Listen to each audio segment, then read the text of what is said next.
Hello friends, మీ శివాని మొగసాటి. ఈరోజు వీడియోలో అయితే బ్రెడ్ రోల్స్ని ఈజీగా ఇంట్లోనే ఎలా ప్రిపేర్ చేసుకోవాలో చూపిస్తాను. ఫస్ట్ అయితే నేను 3 బంగాళదుంపలు తీసుకున్నాను. వాటర్లో శుభ్రంగా కొంచెం సాల్ట్ వేసి క్లీన్ చేసేసాను. అలానే కుక్కర్లో పెట్టి ఒక 5 విజిల్స్ వరకు రానిచ్చానండి.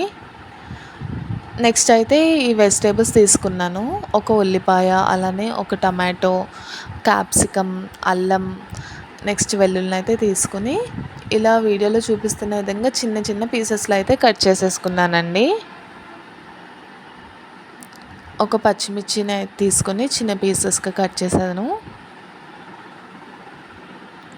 అలానే టమాటాను కూడా మనం చిన్న చిన్న పీసెస్లో కట్ చేసుకుందాం. ఇలా చిన్న చిన్న పీసెస్లో కట్ చేసుకోవడం వల్ల మనకు ఆలు కుర్మా అయితే తొందరగా ప్రిపేర్ అయిపోతుంది. 2 వెల్లుల్లి రబ్బను కూడా తీసుకున్నానండి నేను. ఈ క్యాప్సికమ్ని అయితే నేను హాఫ్ పీసే తీసుకున్నానండి. హాఫ్ పీస్ పక్కన పెట్టేశాను.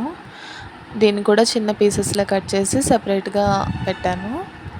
మొత్తం మనం ఈ పీసెస్ని అన్నిటినీ కూడా ఆలు కుర్మాలు అయితే వేసుకుందాం. ఇప్పుడు మనకు ఈ బంగాళదుంప అనేది మెత్తగా ఉడికిపోయిందండి బాగా. ఈ తొక్కలను అయితే తీసేసి పక్కన పెట్టుకున్నా. ఇదైతే అమూల్ గార్లిక్ అండ్ హెర్బ్స్ది బటర్ అండి.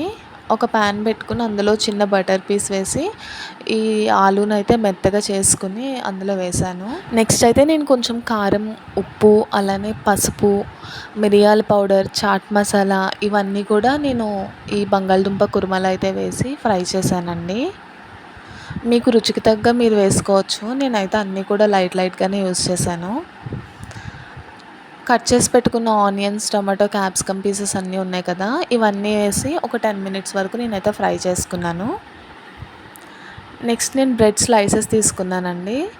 సైడ్ ఉన్న బ్రౌన్ పార్ట్ ఉంది కదా, దాన్ని అయితే రిమూవ్ చేసేసాను. ఈ కట్ చేసిన పీసెస్ని అయితే నేను బ్రెడ్ క్రమ్స్లో యూస్ చేసుకుంటాను. నెక్స్ట్ అయితే ఒక ప్లేట్ తీసుకుని అందులో కొంచెం వాటర్ వేసి 2 టేబుల్ స్పూన్ కార్న్ఫ్లోర్ను అయితే వేసి ఇలా మిక్స్ చేస్తానండి. కట్ చేసి పెట్టుకున్న బ్రెడ్ స్లైసెస్ ఉన్నాయి కదా, వాటిని నేను ఒకసారి ఇందులో డిప్ చేసి ఇలా వాటర్ లేకుండా అయితే ప్రెస్ చేసుకున్నాను. ఎక్కువసేపు అయితే ఉంచొద్దు, అలా ఉంచడం వల్ల మనకు సరిగ్గా రాదు. మనం తయారు చేసి పెట్టుకున్న పొటాటో కుర్మా ఉంది కదా, దీన్ని అయితే నేను ఇందులో వేసి ఒక షేప్లో ప్రిపేర్ చేశానండి. మనకు నచ్చిన షేప్స్లో రౌండ్గా చేసుకోవచ్చు, ఈ షేప్లో చేసుకోవచ్చు, అది మన ఇంట్రెస్ట్ బట్టి ఉంటుంది.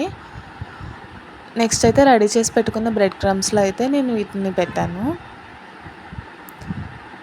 బ్రెడ్ క్రమ్స్తో మొత్తం ఇలా కవర్ చేస్తానండి. కొంచెం ఆయిల్ వేసి వీటిని అయితే బాగా ఫ్రై చేశాను, గోల్డెన్ బ్రౌన్ కలర్ వచ్చేంత వరకు. అంతేనండి, మనకెంతో ఇష్టమైన బ్రెడ్ రోల్స్ అయితే ప్రిపేర్ అయిపోయినాయి. ఇదైతే చాలా క్రిస్పీగా ఉందండి. నేను టమాటో సాస్లో వేసుకుని అయితే తిన్నాను. మరిన్ని ఇంట్రెస్టింగ్ వీడియోస్ కోసం మన ఛానల్ని అయితే సబ్స్క్రైబ్ చేయండి. Thank you.